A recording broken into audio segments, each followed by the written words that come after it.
right between here. She has little teeth on her shell here, and she just grabs onto that log perch and holds onto her while she puts the babies on it. And what's the name of this one? This is a snuff box. And it's endangered as well? It's it's a globally imperiled species. Yeah, endangered in Canada, endangered in the United States. It's the only two places it's found. Side of the problem is for eastern land mussel. You won't find it. You won't find It it looked here. like my guide. Yeah, it has the green stripes These on are. it. What did you say it was called? Mucket. This is the Mucket. female northern riffle shell.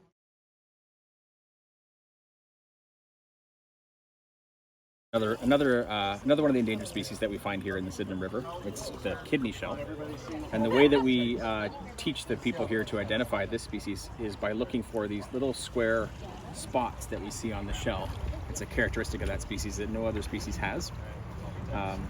So we let them to teach them to look for that, and they're pretty good at identifying them that way. So it does pretty well in this river. It's another species that's doing reasonably well here, as we're seeing over time with our monitoring. Both of them are The purple warty purple back. warty back. Yeah. So this one here is a purple warty back. It's an endangered species in Canada, and the oldest one of these that we've ever aged was 91 years old. Oh, wow. 91. Yeah, it would live in that one sort of stretch of the river like this for that entire 91 years.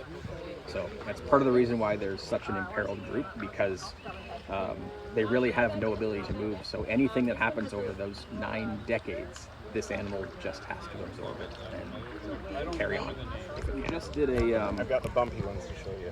we just did what we call a recovery potential analysis on this species, and you know that in this river, it's doing pretty well. It's actually slightly trending up over the years we've been doing this monitoring work. So it's stabilized and doing okay, which is a good thing. That's what we're going with. Yeah. Down the middle, and the pustules go right up onto the beak. So that's a little maple leaf. Yeah, that's a special concern species in Ontario. Yeah. Globally rare species. Globally endangered species. Globally endangered species. One of 4 places on Earth where you can find it still. Yep, and 2 of them are in Canada. This is a female northern riffle shell. Northern riffle shell. How can you tell it's female? You can tell us. Well, we'll get a male eventually at some point in time. You haven't seen any of those. I haven't have seen you? a male yet. No. But the female is blunter around the posterior end here. Yeah, sure. And that's because inside in the soft tissue she has gills in this area, and those gills she uses for respiration normally, but when she's reproductive, a region of those gills becomes the area where she houses her babies, and so they swell up real big. And so what happens is that the shell grows around that extra area that the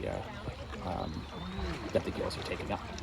So this is a really cool species because all of these freshwater mussels are parasitic. So their life cycle requires the female, she will raise the young up to the point where they're larvae, and then she releases them, and they have to come in contact with a fish. And they will attach typically to the gills of the fish.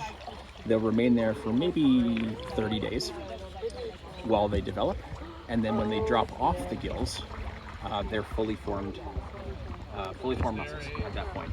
And so the neat thing about them is that while some species just release the babies into the water and hope that they come in contact with the fish, this species has evolved a behavior whereby the female, she will sit on the bottom like this, and she has a bright white lure here, and she will attract a darter, a little fish in, and when that fish comes along, she will snap shut and hold that fish. And while she's holding the head of that fish, she will release her babies, and they will attach to the gills of the fish. And we know in the lab it lasts for about a half an hour. We don't really know how long it lasts in the field. But once she's done, she relaxes, the fish swims away, and the fish has the babies on its gills. They'll remain there, as I say, for about a month while they're developing, and then they'll drop off as baby mussels and right into the bed here. And so, yeah, so kind of cool. The riffle shell with like the different ridges that it has? Is that kind of what it's... The riffle refers to the habitat in which it's okay. found. It's they're characteristic of well oxygenated riffles, gravel, clean gravel, and the citrus. So they're only reproducing in a couple of places, right? This is only found in Canada, only found in the Mussel River and reproducing in both.